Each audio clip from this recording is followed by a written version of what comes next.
Welcome back to College Football Addiction. The playoff this week, but is there a game that is close to playoff level of intensity outside of that? Let's talk about that with Drake C. Toll in our video presented by BetUS. Drake, you got all your holiday shopping done?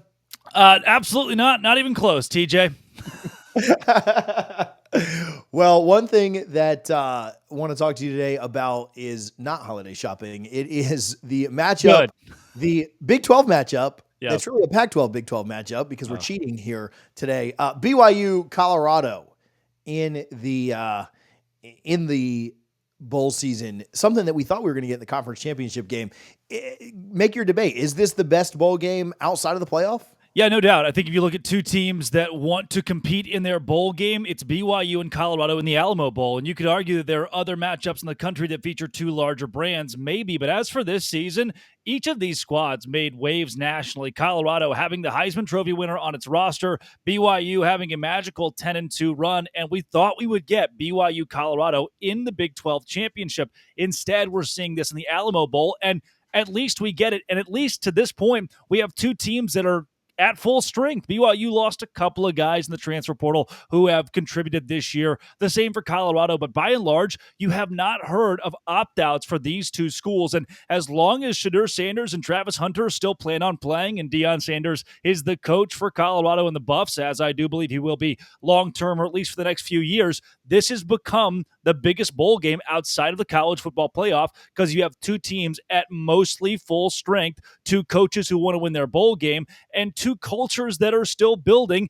and two schools that could have very well played in their conference championship. It's seldom you ever get that same combination all coming together. So you could argue, hey, there's something here between LSU, and there's something here between a brand like A&M or a USC and these schools that, just had preseason hype and couldn't quite live up to it, but still have stars in the field now. I don't care, even if their guys do play. BYU, Colorado, two schools that were top 15, top 20 teams this year and should have gotten a matchup 3 weeks ago in their eyes, will meet in the Alamo Bowl, and I think it's great.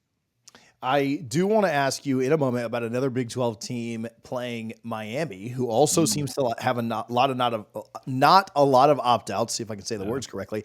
I think that one's intriguing too, but again, Miami probably feels a little bit more like they had some expectations not met, some things didn't go their way. But if Cam Ward plays in that game, I still think it ends up being pretty fun. But on this one specifically, the buy-in factor for both teams, not just all the guys playing, the buy-in factor and almost feeling like there's something to prove is probably what distinguishes this game from even that Miami game, where Iowa State will feel like they want to go out and prove something. How much does Miami really care about playing the Pop-Tart Bowl? Like, I think Ward will play, and that's great. That's great for their culture. I think that's a good thing for Miami. Even as a Florida State guy, I can admit that. But how much do they really care? This one, I think both teams will go out and lay it all on the line in a bowl game. That doesn't even happen anymore. Bowl games are losing all of their luster. I will watch every one of them, as will you.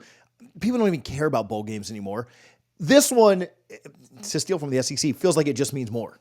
Yeah, absolutely. And Deion Sanders, who's become such a figurehead in the Big 12 and all of college football, told the media, my players will play. We don't do opt-outs here. We have the Heisman Trophy winner on our roster. We have my son, Deion Sanders saying, my son, who's our quarterback, who's a Heisman Trophy caliber quarterback on our roster, who will play in the Alamo Bowl. You've got guys who are now entering the transfer portal ahead of the college football playoff, trying to find a new location, a new school, who won't even play in the biggest games in the country. But the Alamo Bowl getting this kind of love from the two head coaches, we knew that BYU, Kalani Sitake, that culture, these guys were going to get out there and most of their players would suit up when the game kicks off. We didn't necessarily know that about Colorado, and Deion Sanders set the record straight. That's what makes it huge. Again, you can argue, well, yeah, Miami's so good and they just missed out, or Alabama's good, they just missed out. LSU or South Carolina, these SEC teams, they don't care. Their coaches don't care. Their players don't care. And when they lose their bowl game, that is their rhetoric. We didn't care. That's a great cop-out. It's like when you ask your middle school, you ask the girl to be your girlfriend, and she says no, and you're like, well, I didn't even want to anyway. I was just asking. You know, that's exactly how the SEC is going to play this. It's how they play every bowl season now, and the Big 12 is not that way. It's great to see that the closest you get to the SEC branding, that's Deion Sanders, Colorado, the closest the Big 12 got this year from a viewership standpoint, that guy's saying, pony up, dude. This is college football. This isn't just a game to sit out. We're going to practice. We're going to put our guys out there. We're going to prove we could have won a Big 12 championship if not for a late season loss to Kansas. I will get right back to chatting with Drake, but first, I do want to give a little bit of love to our friends over at BetUS. Make sure that you're betting with BetUS this playoff season, in this bowl season. Use our code for a huge sign-up bonus. YouTube 150 will get you a 150% sign-up bonus on your first deposit. It'll get you 125% on your second and third deposits. All of that up to $2,000. Now, obviously, if you deposit more the first time, you make your bonus even larger. Again, YouTube 150 for a 150% sign-up bonus on your first deposit. Appreciate BetUS for their support. I wonder if this, and it seems to be trending this way, and you're always going to have guys jump in the portal until they fix the calendar. I do wonder if this changes the trend. Obviously, we saw what happened with Florida State, and I defended that last year. I have no problem continuing to defend that if anybody wants to come in the comments and argue with me. But I do wonder if kind of Florida State set the mold for reversing that trend, reversing that cycle of guys opting out. And now Colorado showing you can have 2 top 5 picks and still not opt out of this thing.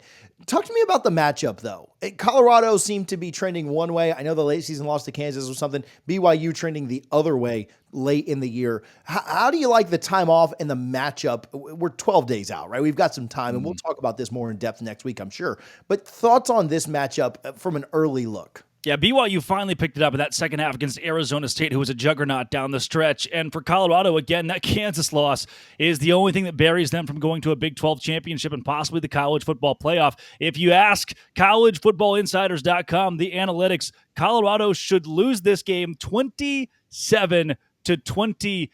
They're separated by less than a point. You have to round up to get there. And the big question for me is going to be BYU's offense running the football. Can Colorado defend that? We know their secondary is there, but the boys up front, the linebacking core, who was much improved, can they defend a BYU rush offense that is 22nd in the country? Then for Colorado offensively, they're 73rd in the nation running the football. BYU has the 27th best rushing defense. We're going to see BYU run the football a lot, Colorado throw the football a lot. And in a matchup like that, if we do see a shootout, it favors the team that can throw the ball more efficiently. That is certainly Colorado. However, the defense of BYU grades so much better than the defense of Colorado. It makes you think, well, 1 or 2 key stops and BYU, who's down by 10, if they still run the football and stick to that, can they score a couple touchdowns quick and go up by 4? It's going to be one of those games where I believe each of these offenses is put truly to the test based on where their deficiencies are. We say, hey, you can't run the ball. You're going to be forced to throw the ball against a BYU secondary that's maybe a bit more,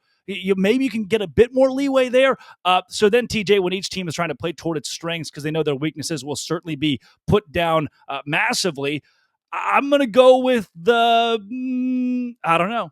It's too early. I don't know where I lean in this game yet, but as far as how I see it playing out, I think Colorado is going to want to establish the passing game. BYU wants to establish the rushing game. And from there, it is immovable object, unstoppable force meet one another, and we get, again, almost a preview in post of what the Big 12 championship could have been. And again, these two head coaches certainly would have wanted that matchup in Arlington.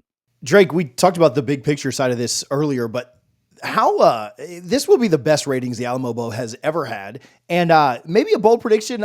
Could this be the best rated? From a viewing perspective, will this beat every other bowl too? Even the New Year's Day stuff is obviously going to be the playoff, but the New Year's Eve stuff that is like your big games in Tampa and Orlando and stuff like that. Is this going to be the best rated bowl? And what does that do for the Big 12 big picture? Well, I know you're no stranger to hot takes, and here's mine on this game, TJ. It will be the most attended bowl game outside of the college football playoff. It will also be the most watched bowl game. You have BYU, who is a flagship for the LDS faith, one of the fastest growing faiths in the entire world, and Colorado, who has Deion Sanders and blew everybody else out of the water in the Big 12 from a viewership standpoint this year. They will travel to San Antonio for the Alamo Bowl, and not only that, the country will watch as these two teams square off at 7:30 prime time on ABC on a Saturday. That's December 28th.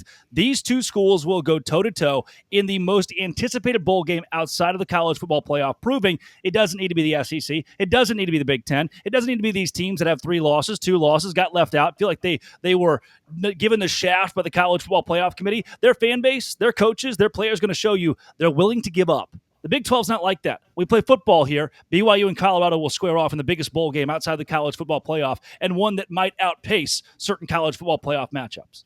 Yeah, it almost makes me wonder if some of the bowl tie-ins start to go away, because some of these big bowls that we think about, the New Year's Day, and again, I know it's New Year's Eve, but the New Year's Day stuff, like the stuff that happens in Tampa, whether it's the ReliaQuest Bowl or the Citrus Bowl or whatever's happening, starts to think like, man, nobody's ever cared about the Alamo Bowl until this year, and it is going to break records for viewership in non-playoff type stuff. Drake, where can people follow you? Where can they find your work, bud? Yeah, at LO Big 12 on Twitter, or at Drake C. Toll on that same platform, or wherever you find your podcasts, and YouTube with Locked On Big 12. All right, man. I appreciate you. Appreciate BetUS. We'll talk to you soon, buddy. Merry Christmas, TJ.